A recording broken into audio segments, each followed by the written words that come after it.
வாழ்க்கை வரலாறு.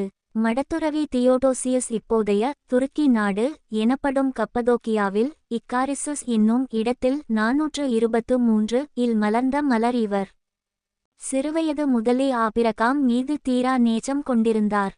அனைத்தையும் விட்டுவிட்டு கடவுளை பின் தொடர்ந்த ஆபிரகாமின் செயல் தியடோசியஸுக்கு மனதில் தாக்கத்தை ஏற்படுத்திக் கொண்டே இருந்தது. இளம்வயதிலே மிகவும் பக்தியோடு வளர்ந்த இவர் ஒருநாள் ஆலயத்திற்குச் சென்றபோது அங்கு குருவானவர், நீ நிறைவுள்ளவனாக இருக்க விரும்பினால் உன் உடைமைகளை எல்லாம் விற்று ஏழைகளுக்கு கொடு, பின்னர் வந்து என்னை பின்தொடர் என்ற இயேசுவின் வார்த்தையை குறித்து போதித்துக் கொண்டிருப்பதைக் கேட்டு உளம் தொடப்பட்டு தன்னுடைய உடைமைகள் அனைத்தையும் விற்று ஏழைகளுக்கு கொடுத்துவிட்டு இறைப்பணியை செய்ய புறப்பட்டார். தொடக்கத்தில் இவர் லாஞ்சினஸ் என்னும் துறவியிடத்தில் சீடராக இருந்து பயிற்சிகள் பெற்று வந்தார். அப்போதெல்லாம் இவர் முதுபெரும் தந்தை ஆபிரகாம் மீது மிகுந்த பக்தி கொண்டு அவரைப் போன்று ஆண்டவருக்காய் எல்லாவற்றையும் துறந்து வாழ நினைத்தார். லாஞ்சினஸ் என்ற அந்த துறவியிடத்திலிருந்து முழுமையாக பயிற்சி பெற்ற பின்பு தியோடோசியஸ் எருசலேம் நகரின் ஆயராக உயர்த்தப்பட்டார்.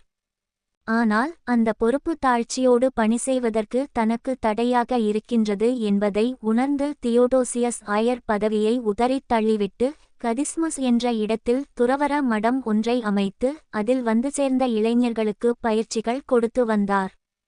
இதில் சிறப்பு என்னவென்றால் தியோடோசியஸ் தன்னுடைய துறவற மடத்தில் சேர வேண்டும் என்று யாரையும் வலிந்து அழைக்கவில்லை. அவருடைய முன்மாதிரியான வாழ்க்கையை பார்த்துவிட்டு நிறைய பேர் அவருடைய துறவற மடத்தில் சேர்ந்தார்கள். தியோடோசியஸ் தன்னுடைய மடத்தில் சேர்ந்தவர்களுக்கு வெறும் ஆன்மீக பயிற்சிகளை மட்டும் அல்ல, நோயாளிகள், அனாதைகள், கைவிடப்பட்டோரை கவனித்துக்கொள்வதற்கும் பயிற்சிகள் அளித்து வந்தார்.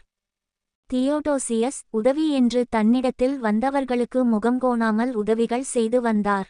தன்னிடம் இருந்த உணவை இல்லாத ஏழை எளிய மக்களுக்கு பகிர்ந்து அளித்து வந்தார். இவ்வாறு அவர் மக்களின் இன்ப துன்பங்களில் பங்கு கொண்டு அவர்களில் ஒருவரானார்.